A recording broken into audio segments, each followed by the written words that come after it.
بسم الله الرحمن الرحيم. الحمد لله نحمده ونستعينه ونستغفره ونؤمن به ونتوكل عليه ونعوذ بالله من شرور أنفسنا ومن سيئات أعمالنا. من يهده الله فلا مضل له ومن يضلله فلا هادي له. ونشهد أن لا إله إلا الله وحده لا شريك له. ونشهد أن سيدنا ومولانا محمدا عبده ورسوله صلى الله عليه وعلى آله وأصحابه وبارك وسلم تسليما كثيرا كثيرا. أما بعد فأعوذ بالله من الشيطان الرجيم. بسم الله الرحمن الرحيم. يا أيها الذين آمنوا توبوا إلى الله توبة نصوحا عسى ربكم أن يكفر عنكم سيئاتكم ويدخلكم جنات تجري من تحتها الأنهار يوم لا يخزي الله النبي والذين آمنوا معه نورهم يسعى بين أيديهم وبأيمانهم يقولون ربنا أتمم لنا نورنا واغفر لنا إنك على كل شيء قدير. صدق اللہ العظیم. قابل احترام بھائیو، دوستو، بزرگوں، مختصر وقت میں مختصر ہدیہ دینے آیا ہوں. سب سے پہلا ہدیہ تو یہ کہ یہ ہمارے ہر فرض نماز کے بعد یہ کارڈ تیار ہوئے ہیں. ہر فرض نماز کے بعد اسے پڑھنے ہیں. ابھی یہ چھپے نہیں ہیں. مسجد نبوی میں عصر کی نماز کے بعد روزہ اقدس کے قریب بیٹھ کر یہ کام ہم نے پورا کیا. سب اس میں لکھا ہے میں نے. اس کے جو فائدے ہیں وہ بتا دیتا ہوں. اگر ہر فرض نماز کے بعد اتنا پڑھ لیں گے، ہم حوالے ڈال دیے میں نے اس میں، تو 24 گھنٹہ ہمارا ایمان تازہ ہوتا رہے گا انشاءاللہ. دوسرا، 24 گھنٹہ ہم اللہ کی حفاظت میں رہیں گے انشاءاللہ. کوئی بیماری نہیں لگے گی اور ایکسیڈنٹ نہیں ہوگا. تیسرا، برکت والا گھر ملے گا اور روزی میں بھی برکت ہوگی انشاءاللہ. چوتھا، ہمارے گناہ اگر سمندر کے جھاگ کے برابر بھی ہوں گے تو بھی اللہ تعالیٰ معاف کر دے گا. پانچواں، اللہ تعالیٰ مرتے ہی ہم سب کو جنت میں داخل کر دے گا انشاءاللہ. چھٹا، ہر فرض نماز کے بعد 10 مرتبہ سورہ اخلاص پڑھنے کی عادت ڈال دیجئے. اس کے 3 بڑے بڑے فائدے ہیں. نمبر 1، جون سے دروازے سے چاہیے جنت میں داخل ہو جائیے. نمبر 2، جون سی لڑکی سے چاہیے شادی کر لیجئے، یعنی کالے ڈائی کی لڑکی نہیں، کالے ڈائی کی لڑکی نہیں، جون سی لڑکی سے چاہیے شادی کر لیجئے، یعنی حور کی. میں نے آگے وضاحت کر دی ہے.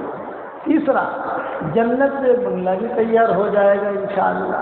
یہ سارے مضمون مسند احمد، ابن کثیر اور دوسری کئی کتابوں کے حوالے اندر بھی ڈال دیے میں نے وہ ہے. لیکن اس میں ایک دعا ایسے میں نے لکھی ہے کہ حضور صلی اللہ علیہ وسلم فرماتے ہیں دن میں 1 مرتبہ پڑھ لیجئے یا رات میں 1 مرتبہ پڑھ لیجئے. نہیں پڑھ سکتے آپ تو مہینے میں 1 مرتبہ پڑھ لیجئے. اتنی فیسلٹی کون دیتا ہے بھائی؟ نبی دے سکتا ہے.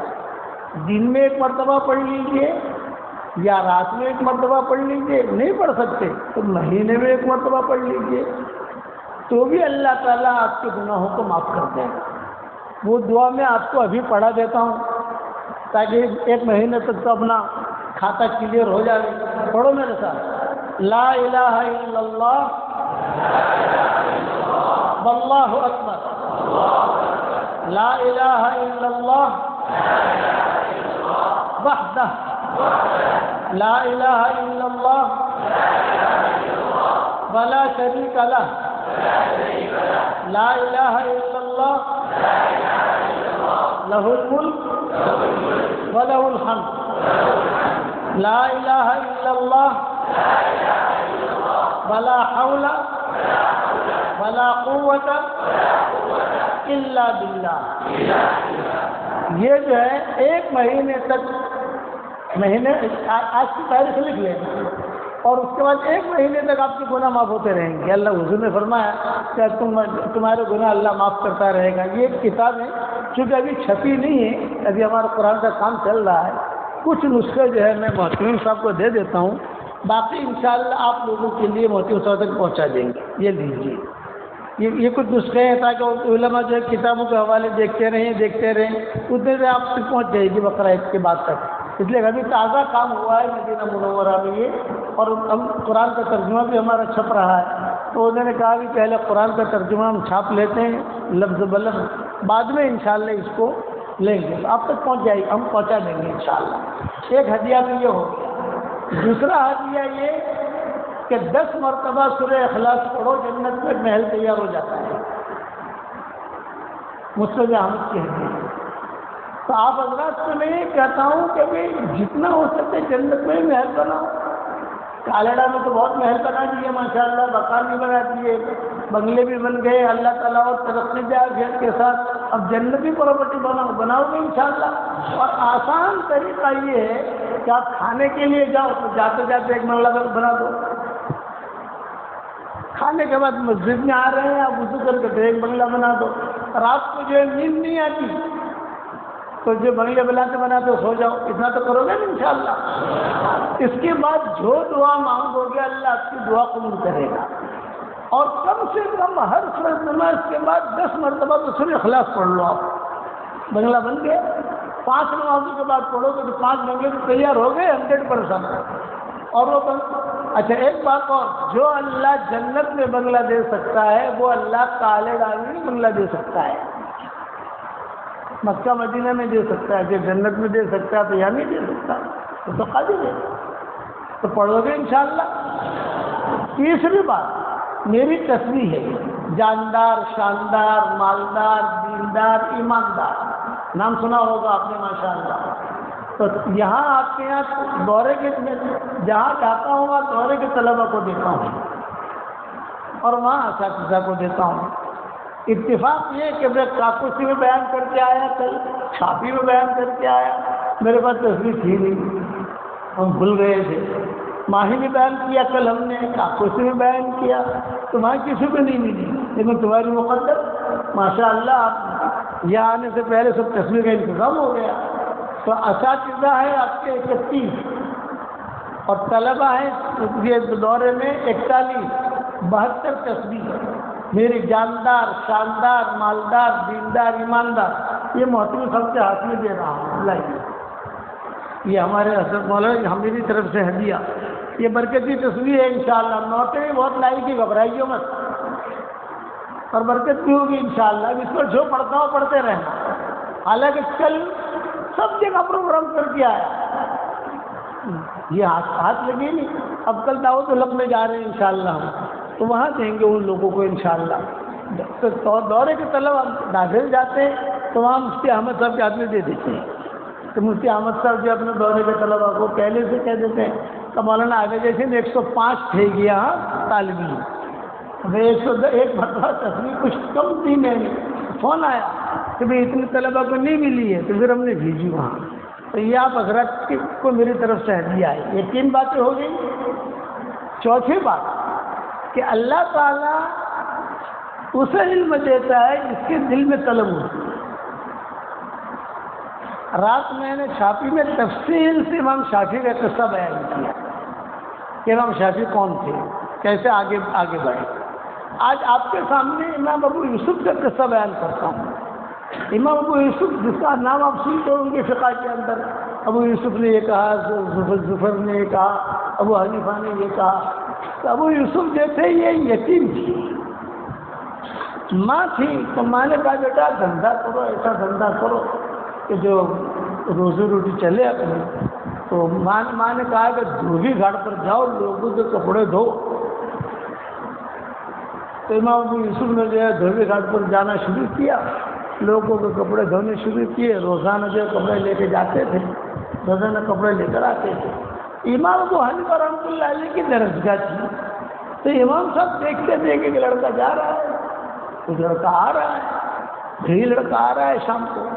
تو ایک مرتبہ امام صاحب قصداً ان کے انتظار میں بیٹھے، امام ابو حنیفہ۔ وہ لڑکا آیا کہا رہے بیٹے بچے بچے یہاں یہاں، تو کہا میں جلدی ہے، مجھے جلدی ہے لوگوں کو کپڑے دینے۔ ارے بیٹے میری بات کو سنتے جاؤ۔ بٹھایا، یہ کہ تم روزانہ جاتے ہو آتے ہو، کتنے پیسے ملتے ہیں؟ کہا 2 درہم۔ تو امام صاحب نے کہا 2 درہم میں اگر دے دوں تم کو میرے یہاں کام کرو گے؟ ہاں تو مجھے تو کام کر 2 درہم سے مطلب ہے۔ تو امام صاحب نے کہا کل تم کپڑے لے کے مت جانا، میرے یہاں آ جانا، میں تمہیں جو ہے کچھ چیزیں سکھاؤں گا اور پیسے بھی دوں گا۔ یہ ان کی ابتدا ہوئی امام ابو یوسف کی۔ جب یہ ابتدا ہوئی تو انہوں نے پڑھنا شروع کیا امام صاحب کے پاس۔ کوئی اتنے اسباب تھے نہیں۔ ہمیشہ یاد رکھنا، جو بغیر اسباب کے اور بغیر یعنی کسی کے سہارے کے علم حاصل کرتا ہے تو اللہ اس کا ہاتھ پکڑ لیتا ہے، اس کی طلب کو دیکھتا ہے، اللہ اس کو آگے بڑھاتا ہے آگے بڑھاتا ہے آگے بڑھاتا ہے۔ چنانچہ پڑھنا آتے تھے، پڑھتے تھے، امام صاحب کی نظر پڑی ان پر، محنت کرنی شروع کی۔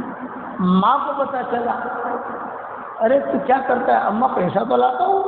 ارے پیسہ تو لاتا ہے لیکن لوگوں نے کہا تو کسی مولوی کے چکر میں پڑ گیا ہے،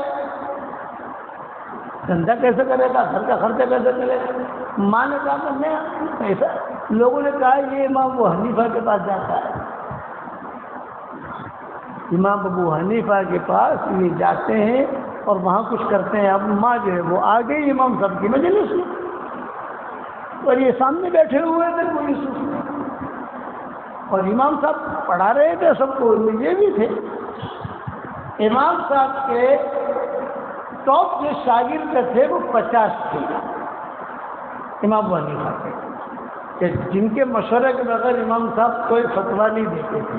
کہ مسئلہ آ گیا تو 50 کو پوچھتے تھے کہ اس میں تمہاری کیا رائے ہے یہ مسئلے کے اندر، پھر وہ مسئلہ بات پڑتا تھا، لوگوں کو بتاتے تھے۔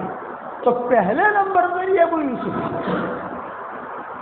اور 19ویں نمبر پر عبداللہ بن مبارک تھا، ان کا نمبر 19واں تھا، عبداللہ بن مبارک تھا، جن کے قصے آتے ہیں کتابوں کے اندر، 19ویں نمبر پر تھے۔ لیکن سب کو امام صاحب پوچھتے تھے۔ والدہ آئی، والدہ نے کہا میرے لڑکے کو خراب کر رہے ہو، یہ ہے وہ، امام صاحب خاموش ہے۔ جب ماں بہت بولنے لگی تو امام صاحب نے کہا امی جان آپ کے بیٹے کو میں ایسا علم سکھا رہا ہوں کہ روزانہ فالودہ پیے گا۔ اس زمانے میں فالودہ جس گھر میں ملے وہ اونچا خاندان شمار ہوتا تھا۔ کسی لڑکی کا نکاح کرنا ہو یا منگنی ڈالنی اس کی بات پہلے کہتے تھے تمہاری بیٹی کے ساتھ ہمارے بیٹے کا نکاح کرو، روزانہ فالودہ پیے گی، مطلب مالدار ہے۔ تو انہوں نے کہا کہ روزانہ یہ فالودہ پیے گا، تو ماں نے کہا ابھی کھانے کے وعدے کہاں فالودہ پیے گئے، ابھی روٹی نہیں ہے، فالودہ کہاں پیے گئے۔ خیر امام صاحب نے ابو یوسف سے کہا کہ مجھے تمہارے گھر لے جانا، سب کے سامنے تو بات نہیں کی۔ وہاں گئے امام صاحب، ابو یوسف لے کر گئے اور ماں کے سب پردے کے ساتھ بہت تفصیل سے سمجھایا ان کو، میں علم حدیث سکھا رہا ہوں، میں قرآن کا علم سکھا رہا ہوں، میں فقہ کا علم سکھا رہا ہوں، میں اللہ کا علم سکھا رہا ہوں۔ اور جو اللہ کا علم اللہ کے لیے سیکھتا ہے اللہ اسے ضائع نہیں کرتا۔ آپ بھی اللہ کا علم اللہ کے لیے سیکھو تو اللہ ضائع نہیں کرے گا آپ کو، یہ ذہن میں رکھنا۔ جو آدمی اللہ کا علم اللہ کے لیے سیکھے وہ سب سے بڑا مالدار ہے، وہ ٹاپ 1 ہے، وہ ٹاپ 1 شمار ہوتا ہے۔ قرآن والا جو ہے وہ غریب نہیں ہوتا، جس کے پاس قرآن ہو وہ غریب نہیں، قرآن ہو آدمی امیر ہوتا ہے۔ اللہ نے آپ کو ہم کو قرآن دیا ہے، اللہ نے آپ کو اور ہم کو جو حدیث دیا ہے، بخاری شریف دی ہے، جو اللہ رسول کی باتیں ہم کرتے ہیں، صبح ہوتی ہے جس کا عطر کا کام ہوتا ہے اللہ اس کے جھولے میں عطر ڈال دیتا ہے، کام کرتا ہے، عطر بیچتا ہے، عطر شیشے جو ہے اس کو صاف کرتا ہے، عطر بھرتا ہے۔ جس کے لکڑی کا کام ہے اللہ اس کے سامنے اس کے جھولے میں لکڑی ڈال دیتا ہے۔ جس کا جو ہے کپڑے کا کام ہے اللہ اس کے جھولے میں جو ہے کپڑا ڈال دیتا ہے۔ میں کروڑ مرتبہ سلام کرتا ہوں ہمارے ان بچوں کو کہ صبح ہوتے ہی اللہ ہمارے جھولے میں قرآن رکھ دیتا ہے۔ صبح ہوتے ہی قرآن، قال اللہ قال رسول، قال اللہ قال رسول، قال اللہ قال رسول۔ بس اس میں اخلاص ضروری ہے۔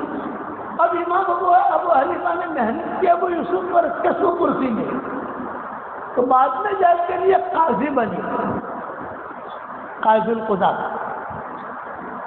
اور ہارون رشید کے زمانے میں تو روزانہ دوپہر کے وقت میں ان کے لیے ہارون رشید فالودہ بھیجتا تھا۔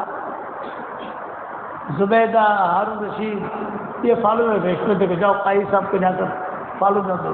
جب فالودہ آتا تھا تو ان کی ماں نابینا ہو چکی تھی، تو ابو یوسف جو ہے فالودہ لے کر ماں کے پاس جاتے تھے، کہتے تھے ماں میرے استاذ کی بات پوری ہو گئی، یہ فالودہ آ گیا۔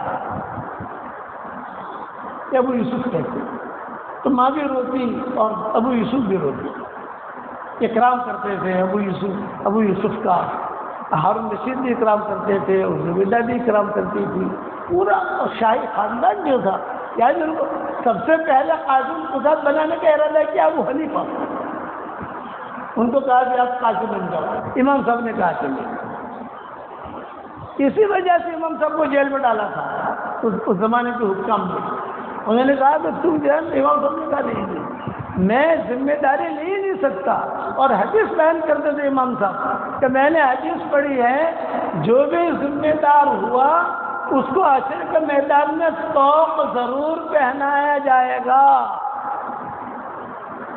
یا تو اس کا عدل و انصاف آئے گا جو اس کا طوق نکال دے گا جنت میں لے جائے گا، یا اس کی بے اعتدالی جور و ستم ظلم آئے گا جو اس کو اس طوق کے ساتھ جہنم میں داخل کرے گا۔ لیکن میں ذمہ داری لینا نہیں چاہتا، امام صاحب نے کہا جیل میں ڈالیں گے، فرمایا کوئی بات نہیں، بس مجھے جیل میں ڈالو، لیکن میرا ایک کام کرنا، حج کے وقت میں مجھے چھٹی دے دینا۔ یہ شرط لگے گی امام ابو حنیفہ نے کہ حج کی جب ایام آئے تو مجھے ایسی چھٹی دینا کہ میں یہاں سے پیدل حج کے لیے جاؤں، اور میں وہاں سے جو ہے پیدل حج کر کے آ جاؤں، اور حج کر کے آؤں گا گھر نہیں جاؤں گا، میں سیدھا جیل میں آؤں گا۔ چنانچہ جب حج کے مہینے شروع ہوتے تو شوال سے امام صاحب یاد دلانا شروع کر دیتے، مجھے حج میں جانا ہے، حج میں جانا ہے، مجھے حج میں جانا ہے، مجھے حج میں جانا ہے۔ تو پولیس والے جو ہے اوپر تک بات پہنچاتے، پھر ان کو جو ہے حج میں جانے کی اجازت ملتی۔ اپنے شاگرد تو ان کے بہت تھے امام صاحب کے، یہ نکلتے نہر زبیدہ جو ہے، نہر زبیدہ اس کے کنارے کنارے کنارے کنارے امام صاحب چلتے اور مکہ مکرمہ پہنچ جاتے، کنارے کنارے کنارے، اور شاگردوں کو پتہ چلتا کہ امام صاحب آ رہے ہیں تو شاگرد جو ہے وہی نہر زبیدہ کے کنارے کے اوپر کھانا پانی ہدیے سب لے کر آتے ہیں، اور امام صاحب جو ہے نہر زبیدہ کے کنارے کنارے کنارے، بولے یہ نہر زبیدہ جو ہے بھی مکہ جاتی ہے، ہارون رشید کی بیوی نے بنائی تھی نہر زبیدہ۔ جس کے دل میں خیر ہوتی ہے تو اللہ اس کا خیر کا کام لے لیتا ہے۔ یہ مکہ مکرمہ جب گئی ہارون رشید کی بیوی تو اس نے دیکھا کہ ارے یہاں تو پانی کی بڑی کمی ہے، اس وقت زمزم کا پانی کم ہو گیا تھا اور حاجیوں کو تکلیف ہوتی تھی، تو میں زبیدہ نے کہا کہ میں انجینئروں کو جمع کروں، جو کہ رانی تھی، سب لوگوں کو جمع کروں، جمع کر کے کچھ تدبیر ترتیب ایسی کروں کہ حاجی کو پانی کی تکلیف نہ ہو۔ تو چنانچہ سب بڑے بڑے انجینئروں کو جمع کیا، یہ کیا بھی میں یہاں نہر کھدوانا چاہتا ہوں۔ نہر مکہ میں تو نہر ہے نہیں، وہاں تو سمندر ہے جدہ، اور وہ بھی جو کڑوا پانی کھارا پانی، تو بولے نہیں عراق سے آئے گی نہر اور پورے مکہ میں ترتیب بنے گی، تو وہاں سے لانا تو آسان تھا، وہاں سے کھودنا بھی آسان تھا، لیکن مکہ مکرمہ میں کھودنا اہل ہے، اور نہر کے طرف پہاڑ ہے اور بڑے بڑے پہاڑ ہیں، تو سب انجینئروں نے کہا کہ یہاں نہر نہیں کھود سکتی. اس نے کہا جو خرچہ ہوگا میں دینے کے لیے تیار ہوں. اب بتاؤ، سب انجینئر اس دور کے جو تھے، مصر کے، پھر عراق کے، بصرہ کے، کوفہ کے، چونکہ حرم کا معاملہ تھا، یہ سب جمع ہوئے. اور جمع ہونے کے بعد انہوں نے طے کیا کہ چلو بنانی ہے، نہر بنانی ہے، لیکن خرچہ بہت ہوگا. تو وہ رانی کے سامنے رکھتے ہیں یہ خرچہ ہوگا. تو زبیدہ کے سامنے پردے میں رہتی تھی، رانی تھی لیکن پردے میں رہتی تھی. یہ زبدہ سے ہے، زبدہ کا مطلب ہے مسکا، یعنی وہ مسکے جی تھی، خوبصورت تھی، نرم مزاج بھی تھا، نرم بدن بھی تھا. تو انجینئروں نے کہا کہ اتنا خرچہ ہوگا، تو زبیدہ نے کہا جو خرچہ ہوگا شاہی خزانے سے تمہیں پہنچ جائے گا. اب بتاؤ. تو انہوں نے بتایا ایک پھاوڑا مارنے پر اتنے دینار، ایک کدال یوں مارے دینار لگ گیا، ایک یوں مارے دینار لگ گیا، ایک یوں مارے دینار لگ گیا. زبیدہ نے ڈن کر دیا، دستخط ہو گئے. دستخط ہونے کے بعد اچھا امام صاحب کے زمانے میں امام صاحب کو پتہ تھی یہ چیزیں، تو امام صاحب بہت قدر کرتے تھے. امام صاحب کبھی کبھی اپنے شاگردوں کو کہتے تھے اس اخلاص کے ساتھ یہ نہر زبیدہ بنی ہے کہ اس کا پانی بھی پیو گے تو اللہ تمہارا گناہ معاف کر دے گا. زمزم جو ہے یہ افضل ہے، لیکن یہ اس کے اخلاص کی نشانی ہے، اس کوئی بنا نہیں سکتا اتنا قیمتی. کتابوں میں لکھا ہے کہ اونٹوں کے اوپر، غزوں کے اوپر، خچروں کے اوپر پیسے آتے تھے وہاں سے عراق سے، دینار درہم. جب نہر زبیدہ تیار ہو گئی تو یہ سارے کے سارے انجینئر جو ہے پہنچے زبیدہ کے پاس حساب کتاب دینے کے لیے. ہارون رشید کا پہلے انتقال ہوا ہے، زبیدہ کا بعد میں انتقال ہوا ہے. جب ہارون رشید کے انتقال کا وقت قریب آیا تو ہارون رشید نے اپنے جتنے بھی عمرا تھے ان سب سے کہا میری قبر کہاں ہے؟ بادشاہ کے لیے قبر پہلے بنائی جاتی ہے، میری قبر کہاں ہے؟ تو کہا آپ قبر دیکھ کے کیا کرو گے؟ لیکن میں اپنی زندگی میں قبر دیکھنا چاہتا ہوں. میں نے اپنا کفن تو دیکھ لیا ہے. اس زمانے میں بادشاہ بھی اتنے دیندار ہوتے تھے کہ اپنا کفن خود تیار کرتے تھے، حلال مال سے، اور یہ کہتے تھے میں اللہ کے پاس جانا چاہتا ہوں تو حلال کپڑے کے ساتھ جانا چاہتا ہوں. اسی لیے سلف صالحین کا معمول تھا کہ اپنا کفن اپنے زمانے میں تیار کرتے تھے اور لوگوں سے کہتے تھے بھئی یہ میرا کفن ہے، جب بھی میرا دنیا سے جانے کا وقت آئے میں مر جاؤں اسی کفن میں مجھے کفنانا. صدیق اکبر نے بھی یہی کہا تھا حضرت عائشہ سے کہ بیٹی میرا انتقال ہو جائے تو کون سا کفن میرے لیے تیار کیا ہے؟ تو حضرت عائشہ بہت شاندار کپڑا لے کر آئی. صدیق اکبر نے ہاتھ لگایا. صدیق اکبر نے کہا نہیں بیٹا یہ کس کپڑے سے مجھے دفن کرتے ہو؟ یہ تو زندہ لوگوں کے لیے ہے، مجھے تو میں نے تیار کیا ہے، میرا کفن سیدھا سادہ ہے، مجھے اس میں دفن کر دینا بس. یہ صدیق اکبر کی وصیت تھی. یہی وصیت ہارون رشید کی تھی، بڑوں بڑوں کی یہی وصیت رہی ہے. اور آج کے دور میں بھی ہمیں اپنا کفن تیار کر کے رکھنا چاہیے. آدمی روزانہ دیکھے تاکہ اس کو موت یاد آئے. ہارون رشید نے کہا زبیدہ سے میں چاہتا ہوں کہ میرا قبر دیکھوں. چنانچہ زبیدہ نے آرڈر کیا، رانی تھی، ہارون رشید کو لے گئے.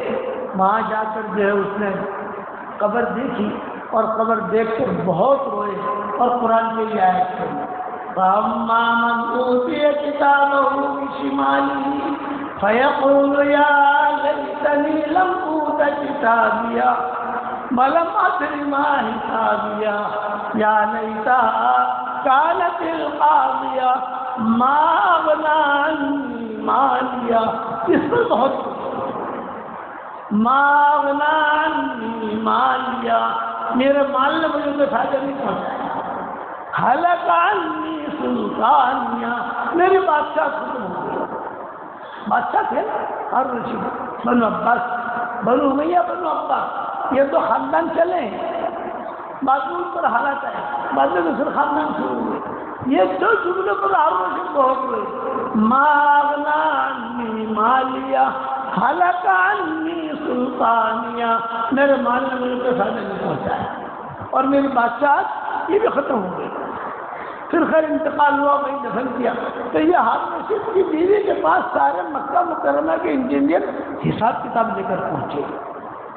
عصر کے بعد کا ٹائم دیا زبیدہ پردے کے ساتھ، یہ حساب کتاب لے کر آئے اور زبیدہ کو کہا یہ حساب کتاب ہے، پیسے بچ گئے ہیں جب لے کر آئے ہیں، امانت داری، سارے پیسے پردے کے نیچے سرک دیے، پیسے بچ گئے ہیں اور یہ حساب ہے۔